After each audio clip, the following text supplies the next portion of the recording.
number 99. Welcome to These Fantastic Worlds, the science fiction, fantasy and mythology podcast by Jake Jackson. This week's episode is the beginning of a two-parter in the run-up to the 100th episode next week.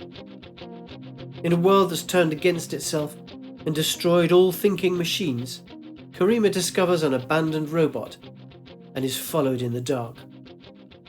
It's called Machines Discarded, Part 1.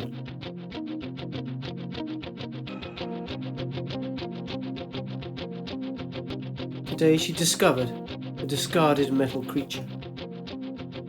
It was a safe time to walk along the twilight lane, relatively at least. As she stepped silently to fetch water from the pump in the next farm, Karima watched for signs of movement along the edge of the fields. She was strong, encouraged by her now absent parents to look after herself, to know when to fight, to run, to hide. She knew how to cook without leaving a trace in the air, to clean her clothes in the river, to be wary of the people she met. Those parents had left when she was young, taking her sister with them, on a trip to the city from which they'd never returned. Golden sunset would herald a peaceful night in more joyful times. But in her short life, she'd seen everything descend, with the destruction of the robots, then all machines as the economy collapsed, swiftly followed by society. She knew she was too young to understand what had happened, so she sat in the old parks and the benches on the roadside and leaned against the corners of the streets in the nearest town. She didn't invite discussion, kept her eyes down, smoothed her hair and dressed in neutral tones, but she listened to everyone, tried to piece together what had happened, and learn how others survived. She'd heard so many stories of the rebellion of people against the machines, destroying what had been created to help them when it was discovered the machines were a threat after all. But today, she discovered a discarded metal creature. She tripped over something in the gathering shadows of the lane. A copse of trees, bent with the effort of age, distracted her with their branches silhouetted like arms, their twigs crooked like old fingers. She stopped herself falling and sprang back up, holding her breath still, checking for other sounds. Just the myna birds, she muttered to herself. But what's this? She kicked gently in front of her and felt the unyielding resistance of some sort of metal. Maybe I can make something with that, or sell it. She knelt down and tugged at the solid form. She found herself hauling a long, straggling bundle of metal parts, limbs, a torso, and finally a broken head. It was one of the old service robots, left to rust in the vegetation, cast aside or dumped. Hard to tell which. Great for parts, though. She smiled for the first time in days. She had a few friends, or associates as she called them, and they all looked out for spare metal to sell or make useful. Some had even tried to jack them into life. In dire need of the water, though, she contemplated covering it up and leaving it, but sighed. I'll have to bring it with me to the farm. I don't want to lose it. She shifted her water can into the crook of her arm and lifted the dented, scratched carcass. It was surprisingly light. Well, I don't fancy dragging it. So she shuffled the abandoned creature onto her back like a rucksack, its legs dangling down, its shattered head lolling to the side. But today she discovered a discarded metal creature.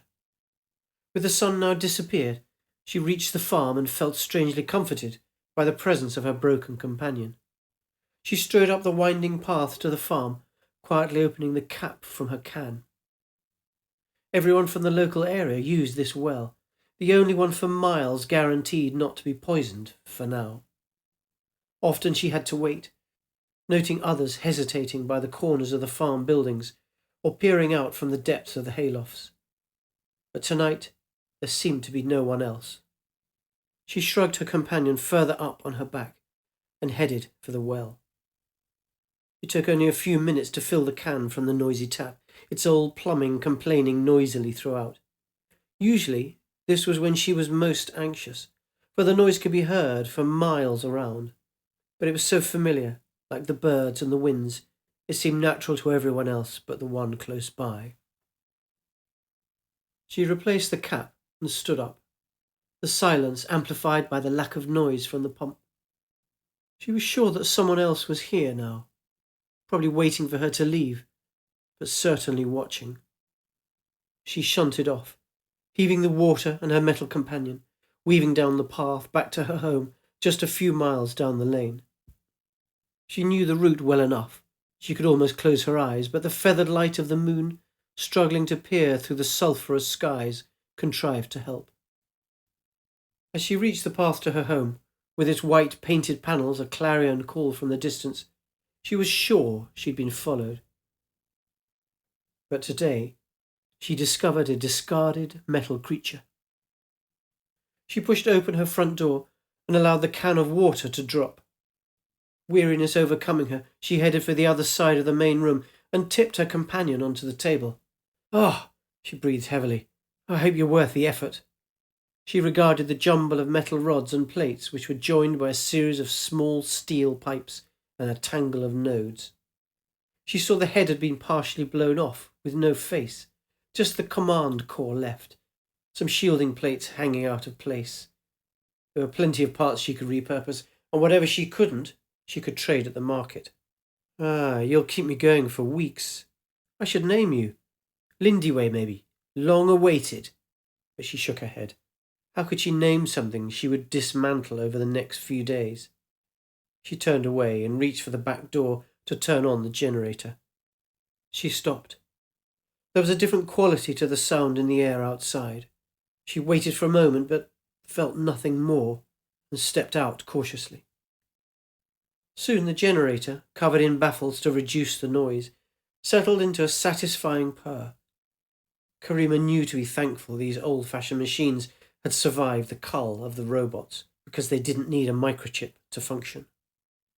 She was exhausted, but decided to make some preparations and laid out her tools. She grabbed a tin of soup from a cupboard and drained it, casting it onto the top of the trash nearby where it sat precariously. She reached for her electric screwdriver, plugged it into the main circuit to charge. "Hi there," a voice spoke boldly from the dark direction of the door. Karima whirled around, grabbing a blade from her toolkit. "What the hell are you doing in here?" "Whoa! Hold on!" The man stepped tentatively from the shadows and held out his arms.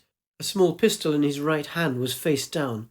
His head was obscured by a wide hat, but she could feel a grin in the dark. Karima knew him to be the self-appointed local lawman, a policeman no one trusted. "Do you usually march into people's homes?" "Oh, is this your home?" I saw lights suddenly on and came over. "So you were watching?" "Of course, that's what I do, that's my job." His hands were still out, but he leaned forward. "You're so young to be on your own. Were you following me?" "What if I was? You might be doing something you shouldn't be." "Don't be ridiculous. Get out of my house." "You're pretty feisty for someone who lives alone." The man took a step closer. Karima reached for the screwdriver from its charge point. "Look, just leave. I have work to do." She pressed the instrument into the neck of the metal creature on the table before her. "Yes, I see that." He took another step.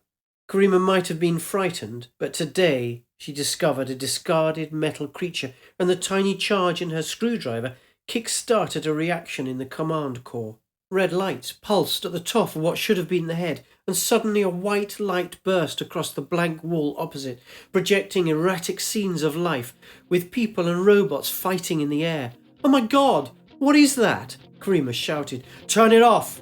The lawman bellowed, raising his gun, and ran forward.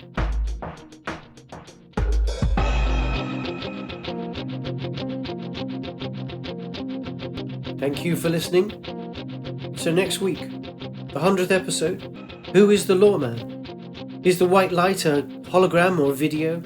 And just what is the grin in the dark? See you next time. This is Jake Jackson. Thank you and goodbye.